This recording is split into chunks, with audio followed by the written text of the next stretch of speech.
सब रोगां दा इलाज रेकी स्पर्श चिकित्सा। रेकी दे पुराने स्रोत। डॉक्टर उसोई दे अनुभव ते लिखत प्रमाण होने बारे कोई जानकारी नहीं है। डॉक्टर उसोई ते रेकी दे इतिहास बारे मौजूद उपलब्ध जानकारी का साधन श्रीमती तकाता वालों अपने विद्यार्थियों को दिती गई जबानी सूचना है।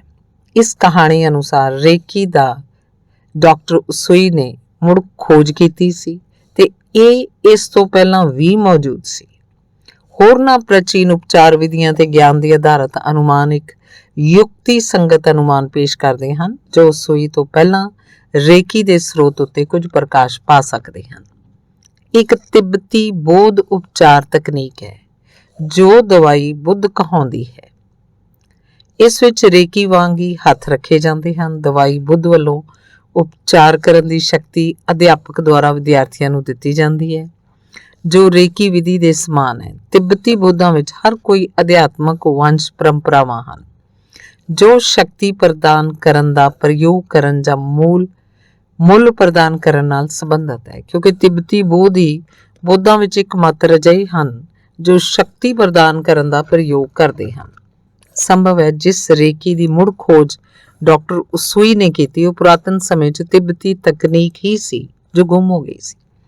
ये तो सब जानते हैं कि इस प्रकार की अध्यात्मक वंश परंपरा तद तक रुक सकती है जब अध्यापक इनू अगे प्रदान करने च असफल रहन।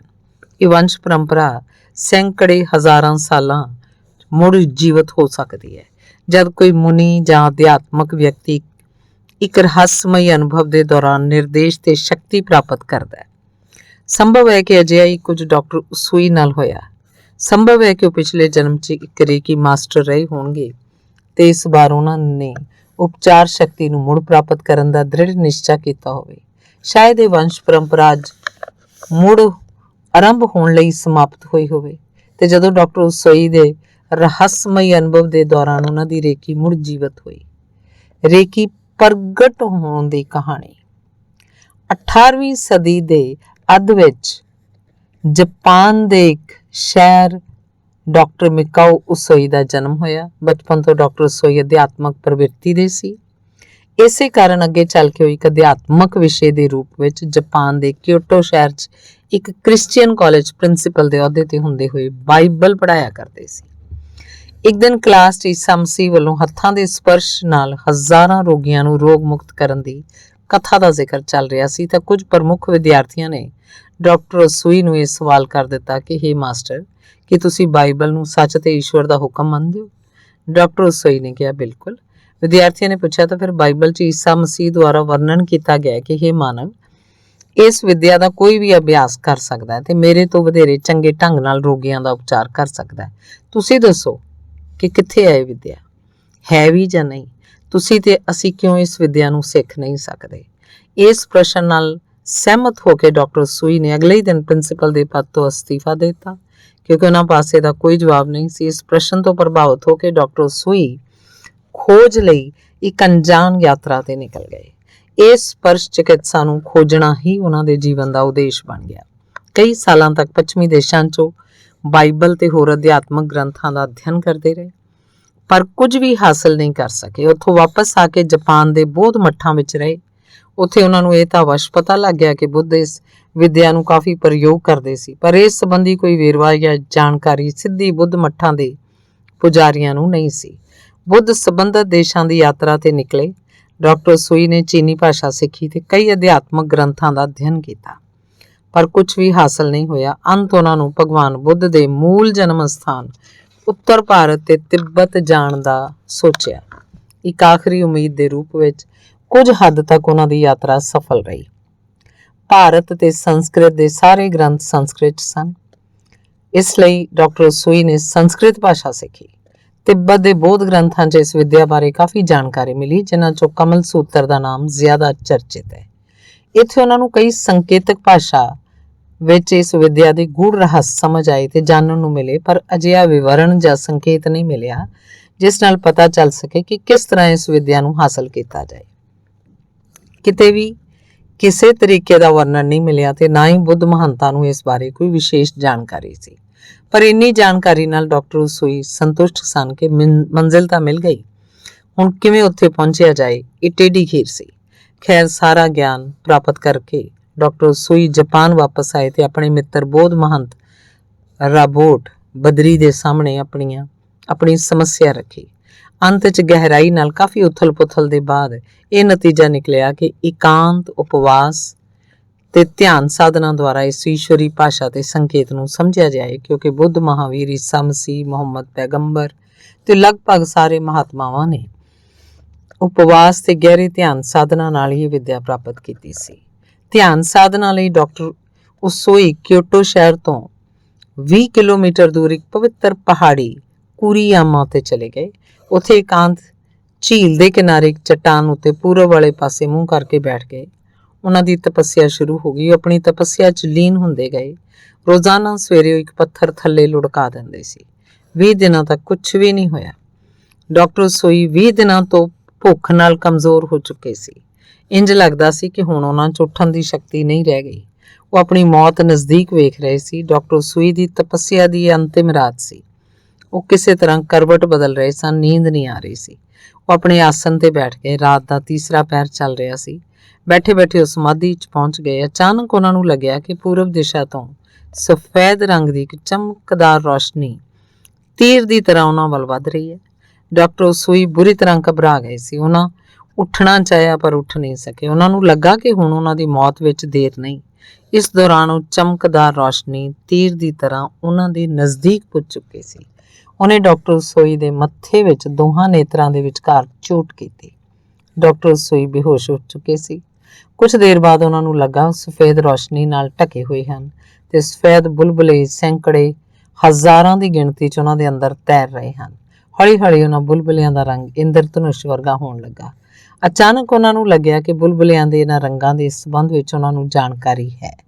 ਕਦੋਂ ਇਹ ਜਾਣਕਾਰੀ ਮਿਲੀ? ਇਸ ਵੇਲੇ ਯਾਦ ਆਇਆ ਕਿ ਸੰਸਕ੍ਰਿਤੀ ਪਾਲਿਕੇ ਕਮਲ ਸੂਤਰ ਵਾਲੇ ਸੰਕੇਤ ਹੈ। ਉਹਨਾਂ ਨੂੰ ਲੱਗਾ ਕਿ ਆਪਣੇ ਸੂਖਮ ਸਰੀਰ ਦੇ ਅੰਦਰ ਝਾਕ ਰਹੇ ਹਨ ਤੇ ਆਪਣੇ ਸ਼ਕਤੀ ਕੇਂਦਰਾਂ ਮਤਲਬ ਚੱਕਰਾਂ ਨੂੰ ਪਹਿਚਾਨ ਰਹੇ ਹਨ। ਕਾਫੀ ਦੇਰ ਤੱਕ ਡਾਕਟਰ ਉਸੂਈ ਆਪਣੀ ਸਮਾਧੀ 'ਚ ਪਏ ਰਹੇ। ਜਦੋਂ ਉਹਨਾਂ ਦੀ ਸਮਾਧੀ ਟੁੱਟੀ ਤਾਂ ਦੁਪਹਿਰ ਹੋ ਚੁੱਕੀ ਸੀ। ਸੂਰਜ ਦੀਆਂ ਕਿਰਨਾਂ ਚਾਰੇ ਪਾਸੇ ਖਿਲ ਰਹੀਆਂ ਸਨ। ਉੱਠ ਕੇ ਖੜੇ ਹੀ ਨਹੀਂ ਹੋਏ, ਸਗੋਂ ਤੇਜ਼ੀ ਨਾਲ ਪਹਾੜੀ ਤੋਂ ਉਤਰਨ ਲੱਗੇ। ਇਹ ਉਹਨਾਂ ਨਾਲ ਪਹਿਲਾ ਚਮਤਕਾਰ ਸੀ। ਹੁਣ ਉਹ ਆਪਣੇ ਵਿੱਚ ਕਾਫੀ ਸ਼ਕਤੀ ਤੇ ਤਾਕਤ ਮਹਿਸੂਸ ਕਰ ਰਹੇ ਸਨ। ਤੇਜ਼ੀ ਨਾਲ ਉਤਰਦੇ ਹੋਏ ਅਚਾਨਕ ਉਹਨਾਂ ਦਾ ਪੈਰ ਇੱਕ ਪੱਥਰ ਨਾਲ ਟਕਰਾ ਗਿਆ ਤੇ ਉਹਨਾਂ ਦੇ ਸੱਜੇ ਅੰਗੂਠੇ ਤੋਂ ਖੂਨ ਵਗਣ ਲੱਗ ਪਿਆ। ਉਹ ਦਰਦ ਨਾਲ ਛਟਪਟਾ ਉੱਠੇ। ਆਪਣੇ ਆਪ ਉਹਨਾਂ ਦੇ ਦੋਨੋਂ ਹੱਥ ਅੰਗੂਠੇ ਵੱਲ ਵਧੇ ਤੇ ਦੋਨਾਂ ਹਥੇਲੀਆਂ ਨਾਲ ਉਹਨਾਂ ਆਪਣੇ ਅੰਗੂਠੇ ਨੂੰ ਪਕੜ ਲਿਆ। ਇੱਕ ਪਲ 'ਚ ਹੀ ਖੂਨ ਵਗਣਾ ਬੰਦ ਹੋ ਗਿਆ। ਦਰਦ ਵੀ ਗਾਇਬ ਹੋ ਚੁੱਕਿਆ ਸੀ। ਕੁਝ ਮਿੰਟਾਂ ਬਾਅਦ ਜਦੋਂ ਉਹਨਾਂ ਨੇ ਆਪਣੇ ਹੱਥ ਆਪਣੇ ਸੱਜੇ ਅੰਗੂਠੇ ਤੋਂ ਹਟਾਏ ਤਾਂ ਉਹਨਾਂ ਦਾ ਅੰਗੂਠਾ ਪੂਰੀ ਤਰ੍ਹਾਂ ਠੀਕ ਹੋ ਚੁੱਕਿਆ ਸੀ। ਉਹਨਾਂ ਨਾਲ ਇਹ ਦੂਜਾ ਚਮਤਕਾਰ ਹੋਇਆ। ਡਾਕਟਰ ਉਸੂਈ ਦੀ ਭੁੱਖ ਖੁੱਲ ਚੁੱਕੀ ਸੀ, ਇਸ ਲਈ ਥੱਲੇ ਆਉਂਦਿਆਂ ਹੀ ਉਹਨਾਂ ਨੇ ਭੋਜਨ ਕਰਨਾ ਉਚਿਤ ਸਮਝਿਆ। ਇੱਕ ਛੋਟੇ ਜਿਹੇ ਢਾਬੇ 'ਚ ਪੁੱਜ ਕੇ ਉਹਨਾਂ ਪੂਰੇ ਭੋਜਨ ਦਾ ਹੁਕਮ ਦਿੱਤਾ, ਪਰ ਢਾਬੇ ਦੇ ਮਾਲਕ ਨੇ ਉਹਨਾਂ ਦਾ ਹੁਲੀਆ ਵੇਖ ਕੇ ਸੁਝਾਅ ਦਿੱਤਾ ਕਿ ਤੁਸੀਂ ਕਾਫੀ ਦਿਨ ਤੋਂ ਭੁੱਖੇ ਹੋ, ਸਾਧੂ ਲੱਗਦੇ ਹੋ, ਮੈਂ ਤੁਹਾਡੇ ਲਈ ਹਲਕਾ ਭੋਜਨ ਤਿਆਰ ਕਰ ਦਿੰਦਾ। ਆਮ ਭੋਜਨ ਸ਼ਾਇਦ ਭਾਰੀ ਹੋਏਗਾ। ਡਾਕਟਰ ਉਸੂਈ ਨੇ ਬੇਨਤੀ ਕੀਤੀ ਕਿ ਨਹੀਂ, ਉਹ ਚਿੰਤਾ ਨਾ ਕਰੇ, ਉਹਨੂੰ ਕੁਝ ਨਹੀਂ ਹੋਏਗਾ। ਉਹ ਪੂਰਾ ਭੋਜਨ ਬਣਾਏ। ਖੈਰ, ਢਾਬੇ ਦਾ ਮਾਲਕ ਭੋਜਨ ਬਣਾਉਣ ਲਈ ਅੰਦਰ ਚਲਾ ਗਿਆ। ਡਾਕਟਰ ਉਸੂਈ ਬੈਠ ਗਏ। ਇੱਕ ਛੋਟੀ ਜਿਹੀ 7-8 ਸਾਲ ਦੀ ਲੜਕੀ ਡਾਕਟਰ ਉਸੂਈ ਦਾ ਭੋਜਨ ਲੈ ਕੇ ਆਈ। ਡਾਕਟਰ ਉਸੂਈ ਨੇ ਵੇਖਿਆ ਕਿ ਉਹ ਦਰਦ ਨਾਲ ਰੋ ਰਹੀ ਸੀ। ਡਾਕਟਰ ਉਸੂਈ ਨੇ ਉਤਸੁਕਤਾ ਨਾਲ ਪੁੱਛਿਆ, ਬੇਟੀ ਕੀ ਗੱਲ ਹੈ, ਕੁਝ ਤਕਲੀਫ ਹੈ? ਲੜਕੀ ਨੇ ਕਿਹਾ, ਹਾਂ, ਮੈਨੂੰ ਦੰਦ 'ਚ ਬਹੁਤ ਦਰਦ ਹੋ ਰਹੀ ਹੈ, ਮੂੰਹ ਵੀ ਨਹੀਂ ਖੋਲ ਸਕਦੀ। ਡਾਕਟਰ ਉਸੂਈ ਨੇ ਕਿਹਾ, ਬੇਟੀ ਮੈਂ ਤੇਰੀ ਮਦਦ ਕਰ ਸਕਦਾ। ਸਹਿਮਤੀ ਮਿਲਣ ਤੇ ਉਹਨਾਂ ਨੇ ਲੜਕੀ ਦੀਆਂ ਗੱਲਾਂ ਤੇ ਹੱਥ ਰੱਖਿਆ। ਕੁਝ ਦੇਰ ਬਾਅਦ ਲੜਕੀ ਦਾ ਦਰਦ, ਸੋਜ ਤੇ ਰੋਣਾ ਬੰਦ ਹੋ ਗਿਆ। ਉਹ ਖੁਸ਼ ਹੋ ਕੇ ਖੇਡਣ ਚਲੀ ਗਈ। ਡਾਕਟਰ ਉਸੂਈ ਲਈ ਇਹ ਤੀਜਾ ਚਮਤਕਾਰ ਸੀ। ਇਸ ਸ਼ਕਤੀ ਰਾਹੀਂ ਬਿਨਾਂ ਇੱਛਾ ਜਾਂ ਕੁਝ ਲਏ ਬਿਨਾਂ ਇਲਾਜ ਨਹੀਂ ਕਰਨਾ ਚਾਹੀਦਾ, ਤਾਂ ਜੋ ਇਲਾਜ ਕਰਾਉਣ ਵਾਲੇ ਨੂੰ ਇਹਦੀ ਕੀਮਤ ਪਤਾ ਹੋਵੇ। ਮੱਠ ਵਿੱਚ ਆਪਣੇ ਮਿੱਤਰ ਰਾਬੋਟ ਕੋਲ ਵਾਪਸ ਆਏ ਤਾਂ ਉਹਨੇ ਵੇਖਿਆ ਰਾਬੋਟ ਨੇ ਜੋੜਾਂ ਦੇ ਦਰਦ ਕਾਰਨ ਪਲੰਗ ਪਕੜਿਆ ਹੋਇਆ ਸੀ। ਉਹਨਾਂ ਆਪਣੇ ਨਾਲ ਘਟੀਆਂ ਸਾਰੀਆਂ ਘਟਨਾਵਾਂ ਰਾਬੋਟ ਨੂੰ ਸੁਣਾਈਆਂ। ਰਾਬੋਟ ਬਹੁਤ ਖੁਸ਼ ਹੋਇਆ। ਉਹਨੇ ਡਾਕਟਰ ਸੂਈ ਨੂੰ ਬੇਨਤੀ ਕੀਤੀ ਕਿ ਵਿਦਿਆ ਸਭ ਤੋਂ ਪਹਿਲਾਂ ਉਸ ਉੱਤੇ ਅਜ਼ਮਾ ਕੇ ਉਹਨੂੰ ਰਾਜ਼ੀ ਕਰੇ। ਡਾਕਟਰ ਸੂਈ ਨੇ ਆਪਣੇ ਹੱਥਾਂ ਨਾਲ ਸਾਰੇ ਸਰੀਰ ਦਾ ਉਪਚਾਰ ਸ਼ੁਰੂ ਕੀਤਾ। ਵੇਖਦੇ ਮਹੀਨੇ ਦੇ ਅੰਦਰ ਮਹੰਤ ਰਾਬੋਟ ਬਿਲਕੁਲ ਰਾਜੀ ਤੇ ਨਾਰਮਲ ਹੋ ਕੇ ਖੜੇ ਹੋ ਗਏ। ਉਹਨਾਂ ਦੇ ਸਾਰੇ ਸਰੀਰ ਦੀ ਕਸ਼ਟਕਾਰਕ ਬਿਮਾਰੀ ਪੂਰੀ ਤਰ੍ਹਾਂ ਗਾਇਬ ਹੋ ਚੁੱਕੀ ਸੀ। ਇਹ ਸੀ ਡਾਕਟਰ ਉਸੂਈ ਦਾ ਚੌਥਾ ਚਮਤਕਾਰ। ਮਹੰਤ ਰਾਬੋਟ ਨੇ ਖੁਸ਼ ਹੋ ਕੇ ਡਾਕਟਰ ਉਸੂਈ ਨੂੰ ਆਸ਼ੀਰਵਾਦ ਦਿੱਤਾ, ਕਿਹਾ, ਜਾਓ ਤੇ ਦੁਨੀਆ 'ਚ ਦੁਖੀ ਲੋਕਾਂ ਦਾ ਉਪਚਾਰ ਕਰੋ। ਡਾਕਟਰ ਉਸੂਈ ਦਾ ਦਿਲ ਬੜਾ ਦਇਆਵਾਨ ਤੇ ਉਦਾਰ ਸੀ। ਉਹਨੇ ਗਰੀਬ, ਨੀਵੇਂ ਵਰਗ ਦੇ ਲੋਕ ਤੇ ਭਿਖਾਰੀਆਂ ਦੀ ਕਾਲੋਨੀ 'ਚ ਰਹਿ ਕੇ ਉਹਨਾਂ ਨੂੰ ਰੋਗਾਂ ਤੋਂ ਮੁਕਤ ਕਰਕੇ ਉਹਨਾਂ ਨੂੰ ਆਸ਼ਰਮਾਂ ਤੇ ਹੋਰ ਨੌਕਰੀਆਂ ਤੇ ਲਗਾ ਦਿੱਤਾ।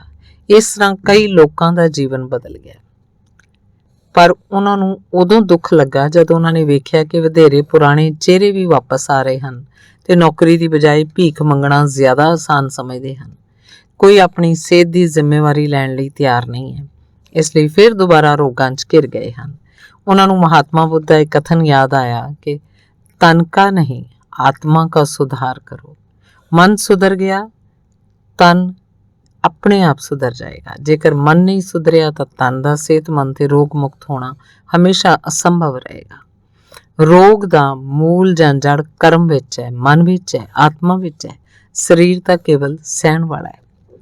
ਡਾਕਟਰ ਸੂਈ ਜੀਵਨ ਦੀ ਇਸ ਸੱਚਾਈ ਨੂੰ ਸਮਝ ਗਏ ਕਿ ਲੋਕਾਂ ਦੇ ਮਨ ਵਿੱਚ ਉਹਨਾਂ ਦੀ ਰੇਕੀ, ਊਰਜਾ ਤੇ ਮਿਹਨਤ ਦੀ ਕੋਈ ਕੀਮਤ ਨਹੀਂ। ਮੁਫਤ ਵੰਡਣਾ ਮੂਰਖਤਾ ਹੈ। ਪਿਆਸੇ ਨੂੰ ਹੀ ਪਾਣੀ ਪਿਲਾਉਣਾ ਚਾਹੀਦਾ ਹੈ, ਪਾਤਰ ਨੂੰ ਹੀ ਦਾਨ ਦੇਣਾ ਚਾਹੀਦਾ ਹੈ, ਮੋਤੀਆਂ ਨੂੰ ਹੰਸ ਦੇ ਸਾਹਮਣੇ ਹੀ ਪਾਉਣਾ ਚਾਹੀਦਾ ਹੈ, ਕਾਵਾਂ ਅੱਗੇ ਨਹੀਂ। ਇਸ ਤਰ੍ਹਾਂ ਅੱਖ ਖੁੱਲਣ ਤੇ ਕੁਦਰਤ ਦੇ ਆਦਾਨ ਪ੍ਰਦਾਨ ਦੇ ਨਿਯਮਾਂ ਨੂੰ ਸਮਝਿਆ ਤੇ ਮਹਿਸੂਸ ਕੀਤਾ ਕਿ ਬ੍ਰਹਿਮੰਡ ਦੇ ਸੰਤੁਲਨ ਨੂੰ ਬਣਾਈ ਰੱਖਣ ਲਈ ਕਿਸੇ ਵੀ ਰੂਪ ਵਿੱਚ ਊਰਜਾ ਦਾ ਆਦਾਨ ਪ੍ਰਦਾਨ ਹੋਣਾ ਚਾਹੀਦਾ ਹੈ। ਇਸ ਸ਼ਕਤੀ ਰਾਹੀਂ ਬਿਨਾਂ ਇੱਛਾ ਜਾਂ ਕੁਝ ਲਈ ਬਿਨਾਂ ਇਲਾਜ ਨਹੀਂ ਕਰਨਾ ਚਾਹੀਦਾ, ਤਾਂ ਜੋ ਇਲਾਜ ਕਰਵਾਉਣ ਵਾਲੇ ਨੂੰ ਇਸ ਦੀ ਕੀਮਤ ਪਤਾ ਹੋਵੇ। ਧੰਨਵਾਦ।